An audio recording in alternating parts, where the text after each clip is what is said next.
കൂട്ടുകാരെ, ഇന്ന് നമ്മൾ വെറ്റില നടണത് ആണ് കാണിക്കുന്നത്.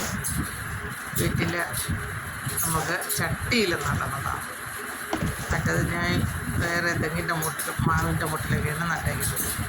അതിൻ്റെ ഇല പറിക്കാൻ വേണ്ടിയിട്ട് നമുക്ക് ചട്ടിയിൽ മണ്ണ് നിറയ്ക്കാതെ ചട്ടിയിൽ നടണമെന്നുള്ളവർക്ക് എങ്ങനെയാണ് നടേണ്ടതെന്ന് അത് കാണിക്കാൻ വേണ്ടിയിട്ടാണ് ഞാൻ ഇന്നത്തെ വീഡിയോ ഇടുന്നത്.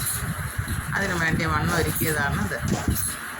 അതിൽ മണ്ണും ചാണകപ്പൊടിയും അടുക്കള വേസ്റ്റിട്ട ജൈവവളവും കൂടെയാണ് ഞാൻ മിക്സ് ചെയ്തത്.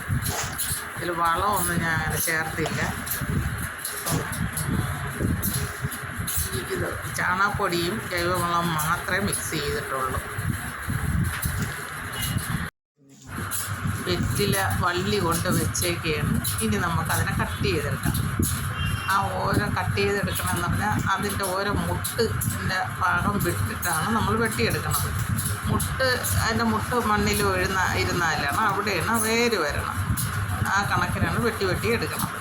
അപ്പോൾ ഓരോ മുട്ടിയിൽ നിന്നും വേരിറങ്ങി നമുക്ക് ഓരോ തൈയാവും. ഇങ്ങനെ ഒരു വള്ളി കിട്ടിയാൽ എത്ര തൈ അതിൽ വെട്ടിയെടുക്കാൻ കഴിയുമെന്ന് നോക്കിക്കണം.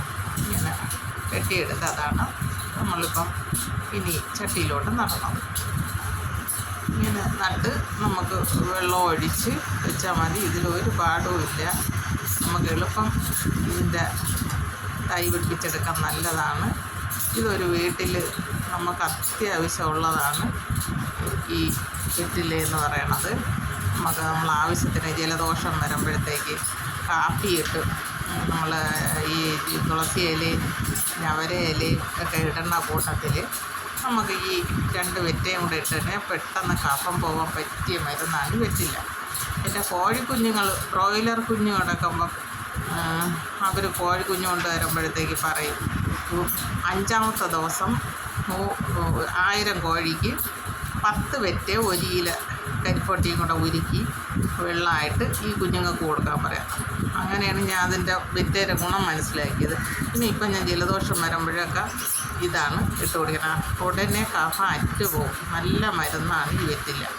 എപ്പോഴും നമ്മളെ വീട്ടിൽ ഇത് നട്ടു വെച്ചിരുന്നാൽ നമുക്ക് എളുപ്പമാണ്. ഇതൊരു വളർന്നു വരുമ്പോഴത്തേക്ക് തൂക്ക് ചെടിയായിട്ട് കിടക്കുകയും ചെയ്യും. തൂക്കി ഇട്ടിരുന്നാൽ മതി. നമ്മൾ ആവശ്യത്തിനുള്ള വെറ്റ അത് കിട്ടും. അത് എല്ലാവരും ഒന്ന് ചെയ്ത് നോക്കണം. എൻ്റെ ഈ വീഡിയോ എല്ലാവർക്കും ഇഷ്ടമായെങ്കിൽ ലൈക്ക് ചെയ്യണം, ഷെയർ ചെയ്യണം, സബ്സ്ക്രൈബ് ചെയ്യണം. എല്ലാവരും എന്നെ പ്രോത്സാഹിപ്പിക്കണം. ഇത് നല്ലൊരു ഔഷധവും കൂടെയാണ്. ഇത് വളർന്നു വരുമ്പം നമുക്ക് പൊടിച്ച് കഴിഞ്ഞാൽ ഇതുപോലെ തൂക്കി ഇട്ടിരുന്ന നല്ല ഭംഗിയായിട്ട് തൂക്ക് ചെടിയായിട്ട് അങ്ങ് ഇട്ടേക്കുകയും ചെയ്യാം. നമ്മളാവശ്യത്തിനുള്ള ഇല അതിൽ നമുക്ക് പറിച്ചെടുക്കാനും കഴിയും. അല്ലെങ്കിൽ ഏതെങ്കിലും മരത്തിൻ്റെ മുട്ടിൽ കൊണ്ടുവച്ചിരുന്നാൽ അത് പൊടിച്ച് അതിലോട്ട് പിടിച്ച് കിടക്കും. കുരുമുളകിൻ്റെ വള്ളി പോലെ പിടിച്ച് കിടക്കും. എല്ലാവരും ചെയ്ത് നോക്കണം. ഇത് നമ്മൾ വെട്ടി വെച്ച് നട്ട തൈക്ക് നമുക്ക് വെള്ളം ഒഴിച്ച് കൊടുക്കണം. നല്ലതുപോലെ മണ്ണ് നനയത്തക്ക വിധത്തിൽ നട്ട് വെച്ച് കൊടുക്കണം. എന്നിട്ട് തൂക്കിയിട്ടിരുന്നാൽ മതി. അപ്പം നമുക്ക് ആ തൂക്ക് ചെടിയായിട്ട് ഇരുന്നോളും. എങ്ങനെയായാലും ഇത് പെട്ടെന്ന് പൊടിക്കും. എവിടെ കൊണ്ടിട്ടാലും പൊടിക്കുന്നതാണിത്. ഇത് ഒരു വീട്ടിൽ അത്യാവശ്യമുള്ളതാണ്. ഒരു ഔഷധ ഗുണമുള്ളതാണ് വെറ്റ. എല്ലാവരും ഇത് ചെയ്ത് നോക്കണം. ഒരു ഇല പറിച്ചിട്ട് കാപ്പി ഇട്ട് കുടിച്ചാലും ദിവസം വെള്ളം തിളപ്പിച്ച് കുടിച്ചാലും മതി. നമ്മൾ കുടിക്കാനുള്ള വെള്ളം തിളപ്പിക്കുന്നതിലും കൂടെ ഒരില ഇട്ടാലും മതി.